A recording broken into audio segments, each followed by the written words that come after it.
All right, I've got a treat for you today. My good friend Megan Stratton, she has got a podcast called the Unshaken podcast, and it is brilliant. She's incredible.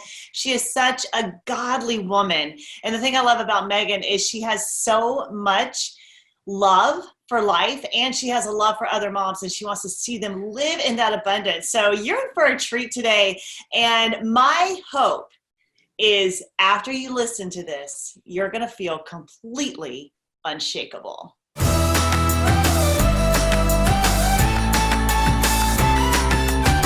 All right, Megan, it's so good to see you. And for those of you who are tuning in right now, Megan's about to have a baby. So I don't know what's going to happen on this podcast. We may have to cut it short and rush you off to the hospital or something because you are ready, Freddie. That's right. Any minute. We are in the final countdown. So exciting. I tell you, it's being a mom is the hardest thing and it's the most rewarding thing in life. And sometimes those kind of two things blur into each other sometimes, but I'm so excited for you. And I'm so excited that we're talking finally. Me too. I am so excited. And you're right. It's the hardest and best job in the entire world. Yeah, it definitely is. It's so exciting. And it challenges every bit of you. And it really brings out everything that you thought you had hidden away. You know what I mean? Like sometimes one thing I love about motherhood, and one way that I help some of my clients who are moms, are when they are having a struggle with one of their kids, almost 9 times out of 10, it's the same struggle we're having with God. And so I think God gives us children so we can model like, hey girl, like you need to open up and look at what's going on here, because the same thing happens in that intimacy that we have with God. But I love what you're about. And I love that you have such a zest for this, for motherhood and helping other moms. And I really want to focus in on our time together before you go and have a baby, which I don't know, 3.5, 5 minutes, something like that. I really want to focus on how to be unshaken, because I love your podcast, Unshaken. And a lot of times that's what shakes us, is our role as a mom and how challenging it is, and how sometimes, at 10 in the morning, you're doing great. And by 3 p.m. you have loser mom written all over your forehead. So how can we stay unshaken? Well, first tell us a little bit about how you got into this. Now you chose Unshaken. Okay. Yes. Let's start there. So, I love what you said about how motherhood directly relates to our relationship with God. That's really how Unshaken was born. I had my first daughter in 2017. And, I have a zest for life. I'm the outgoing girl. I love to make friends with people.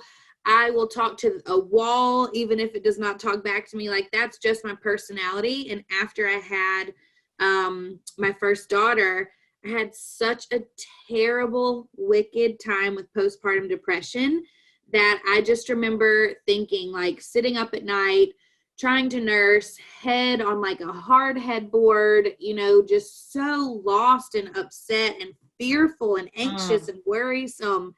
And I just remember praying, if there's anything I can do to come up with a way to help just one other mom not ever feel like this right now, speak through me. What can I do? Because this is bad. And I was not prepared.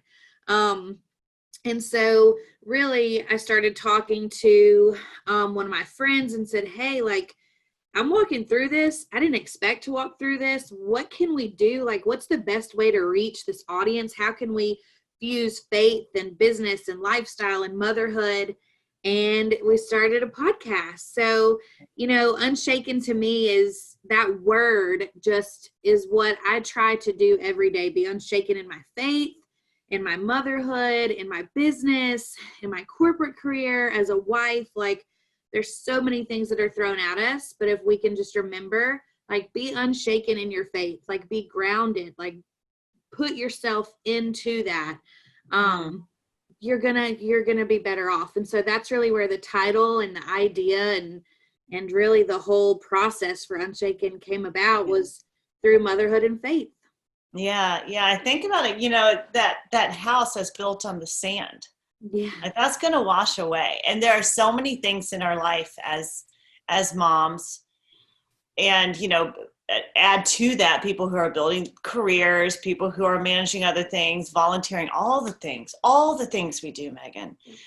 And if we are building that all on the sand, which are our own thoughts, our own cleverness, our own, God help us, emotions, that is what gets shaken. And when we can really build it on the truth. And one thing I'm noticing is that I just feel like culturally in our world today, so much has changed.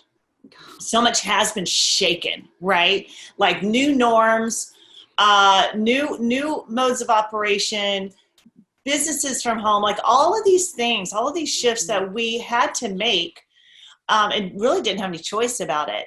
And that can shake us. And so I think a lot of times we have to, especially right now, we have to realize that even in times of turbulence or times where it seems like the world is shaking, that maybe God is allowing that also to shake off everything in us that can't be blessed, that can't move into that abundance and that next level that we want in our lives. Because all of us have dreams and goals. Like I love it on your website where you're like, maybe you're not dreaming big enough, right? I love that you're a big dreamer. But we have to realize when we have those big dreams, God's like, all right, now let's get you fit for the big dream. And sometimes that means like stuff has to get burned off or shaken off of us. And we don't like that process, but sometimes that's what we have to go through. And what remains, girl, that's the gold. Like that's the precious metal. Yes. Amen. And, it has, if you asked anyone 6 months ago, where do you see yourself 6 months from now? No one had the right answer. Nobody, knew that this pandemic was going to hit. None of that. No one could have known that except God. And so I think especially now in these trying times, that's when I tried to just go back to like the old school bracelets that you would wear that said WWJD. Is like, what would Jesus do? Or honestly, like people love when they say like, well, what's your best piece of advice? I'm like, try to think of what Jesus would do. Like if you were in the room and people are, having conversations that are controversial, like what would Jesus do? How would he approach a situation? And like, you really can't go wrong if you're following after that method. So you're totally, Yeah, live by the bracelet. Let's bring the bracelets back, right? Bring it back. Bring it back. We need that so bad. There's and another thing that I want to talk about is sometimes fear can shake us. And that's something that I believe as believers, and most people who are listening to this already have a relationship with Jesus. And if you're listening and if you're watching with this, and if you don't, please, before the next 5 minutes goes away, before she goes into labor, ask Jesus into your heart, trust him with your life. You will not go wrong in that prayer. But I believe that most people who are believers right now, we have to be very careful because the world is kind of characterized by fear. Mm-hmm. Especially now, like, germs and the economy and all the things that can incite fear. And I truly don't believe that fear has no place in the life of a believer. Right. Fear should be foreign to us. And so I think if we're ever feeling shaken and we can go back to see where that came from, and if it's fear, we need to get that out of our life. We need to just take authority over it. That has no place in the life of a believer. Yeah. And fear and worry, those are two of the things that I get asked about a lot is like, as a mom, you're going to worry about your kids. Like as just a human, like that's a natural response. But I think you're so right about being fearful and being afraid of what could happen in the world when we know like Jesus is coming back. Eventually, we don't know when, but that's what's going to happen. And I try to ground myself in that. And most of the time, if I'm feeling really fearful, like when this pandemic started, being pregnant in a pandemic, you guys, don't suggest it. I don't suggest it. Don't do it if you can if you can hold back. But, what calmed me was diving into the Word, having like 10 minutes alone with my thoughts every day to be able to speak to God and say, look, I understand this plan was written way before any of us knew a pandemic was going to hit.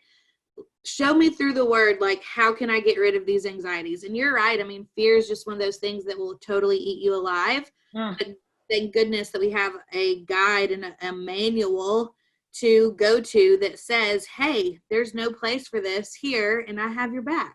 Yeah, he truly does. He hems us in with his love. Like his love, that is a covenant. And I think the more covenant minded we are, the more we realize that this agreement we have with God, that he covers us. Yeah. And we can allow fear to move us out of that covering, or we can abide in it and with faith. Mm-hmm. And I know that that's one thing that a lot of moms struggle with. And that's what shakes us most is I can't do anything about these thoughts. Like, it's almost like we're crippled by fear and anxiety, and saying, worry, stress, anxiety, all of this are just like socially acceptable words for fear. It all comes back to fear. And I think if we can go back to that root and just kind of pull that thought out and say, wait a minute, is this truth I'm believing? Or is this just something that I came up with, that the world threw at me and I just took it in? And if we can start being more objective about our thoughts, I always think, to master our emotions, like they're our emotions. We need to take authority over it. And fear is an emotion, and we can take authority over that. Or we can let our emotions master us. And I've been there, girl. It ain't fun.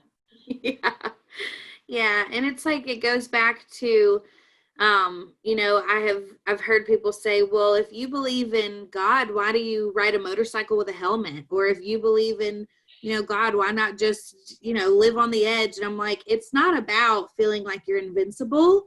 It's knowing that you have something bigger and greater, and somebody that has given you that covenant and that promise. I'm like, he doesn't say go out and be evil Knievel, but he says to take your fears and put them aside, that he definitely can take that off your shoulders. So he gives us wisdom, and we need to use it, and we need to seek him for wisdom too. Seek him first for wisdom. It's funny because I bother my mama so much. She's like, if worry had a name, it would be my mom. And she's so funny, Megan. She's so funny because like I'll be visiting her and I'll get ready to hit the road. It's a pretty long trip out there. She's like, okay, Hannah, be careful. I'm like, no, Mom, I'm not going to be careful. I have cast all my cares at the feet of Jesus. I ain't going to take one of those cares back. She's like, Hannah, you know what I mean. I'm like, no, I'm not going to be careful, Mom. I'm not full of care. I just love to bother her. She's such a sweetheart.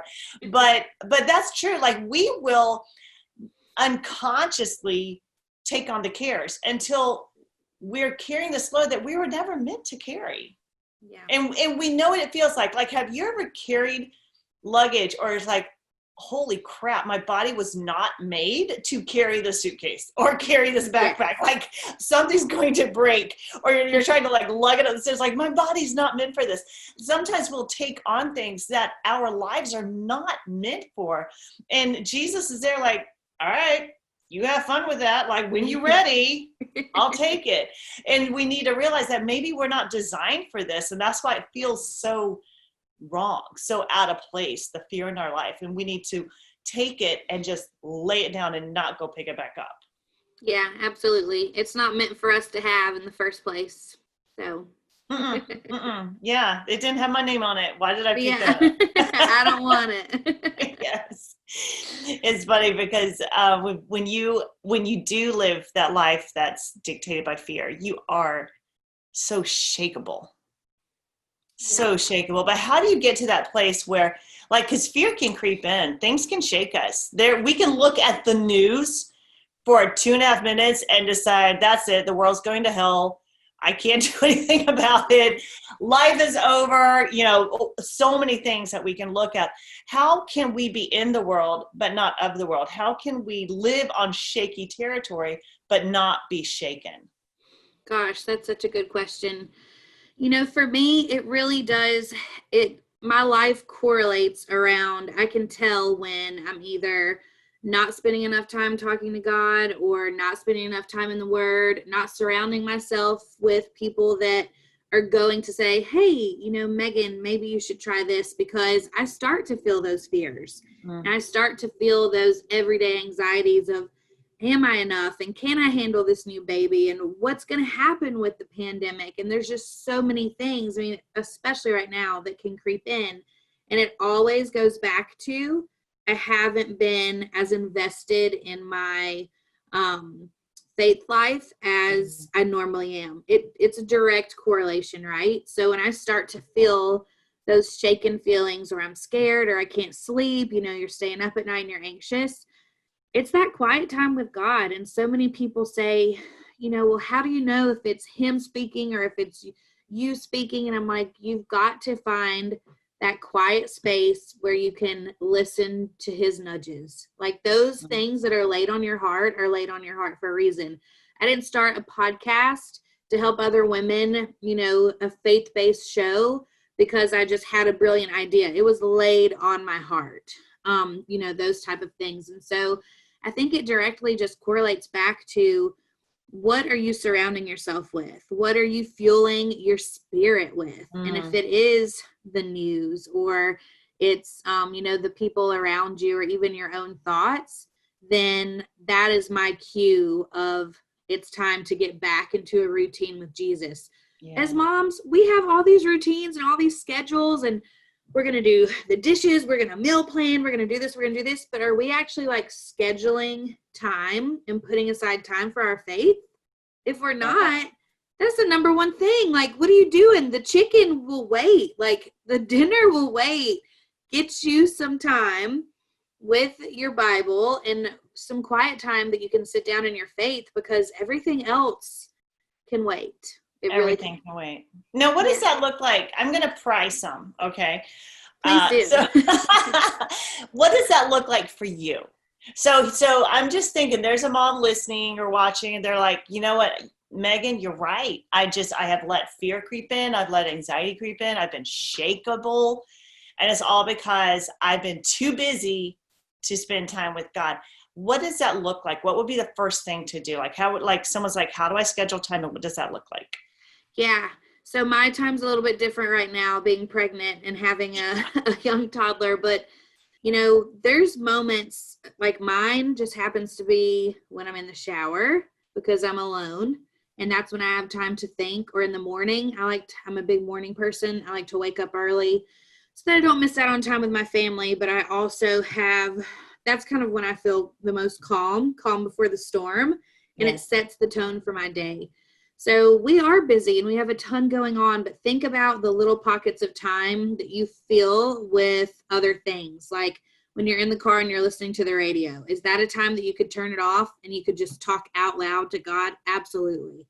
If you're in the shower, you're doing that deep conditioner mask, honey, it's going to take 5 minutes anyway. Like, talk to him. And then I have found, just as of late, that I need a guide. Like when I'm reading my Bible, I needed to get a different type of Bible that had a study guide, that had something that I could hold myself accountable to and make notes. And so if you feel that way, where you're overwhelmed sometimes by just reading the Bible, go to Amazon, or, there's tons of free guides on Pinterest of ways to walk you through like different books and things like that inside the Bible, to where it's broken down. And maybe it's just a couple of minutes or so of your day. But if we can spend an hour binge watching a Netflix show, you have to find the time to talk to the person that you should be the closest with in your life. Come on, girl. Yes, absolutely. And this is it. It's so funny because we have it so backwards, and we're like, I just am too busy.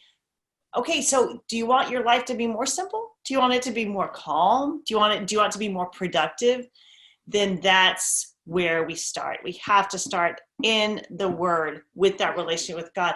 I liken it to someone who is freezing to death and saying, I'm just too cold to start a fire. Yeah.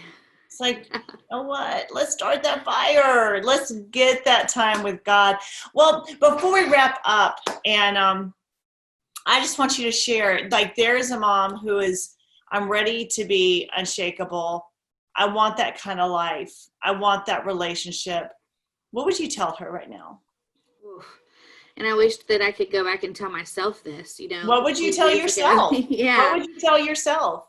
I think the biggest thing that I had to learn is that I am here for a reason, and that my worth and my value and my identity is in Christ, and it's not in other people. It's not in how I dress, how I look, what my friends think about me. It's totally changing your perception of the way that you see yourself, and just knowing that, like, you have that worth because he created you for a reason. You were divinely put into a plan. Like, how wild and amazing is that? And I wish that someone would have just hammered that home with me so many years ago, because I would have saved myself a lot of heartache and mistakes. So that's the first thing, is just that you were created in his image, and no matter what else happens, like, he thought enough of you to make you. So think enough of yourself to devote that time. Think enough of yourself to remind yourself that you're a good mom. Think enough of yourself to spend time in your relationships and really cultivate those.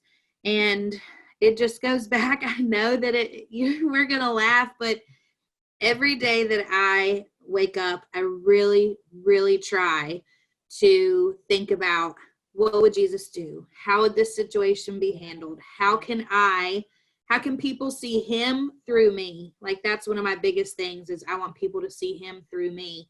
And if you can stay on that path and think to yourself, this is what I think I should be doing, and this is what I've studied, girl, you're on it, and you're in the game. So yeah, you're beautiful, you're worthy, you're intelligent, and you were divinely made. I mean, how cool is that? How cool is that? That's a good word right there, Megan. Thank you so much. Okay, so how can people more get let me go back. Okay. I'm trying to hurry up because I'm afraid you're going to go into labor. I mean, I might. You just might. How can people get more of you? Yes. So you can check out the podcast. So it's the Unshaken podcast. It's faith-led sales and marketing, tips and tricks for women. You can find me. I hang out the most on Instagram. I'm at Meg Stratt, MEGSRATT. And then my website is still up. It's under construction right now, but it's meganstratton.com. Awesome. Thank you so much, Megan. Be blessed like crazy. Thank you, Hannah.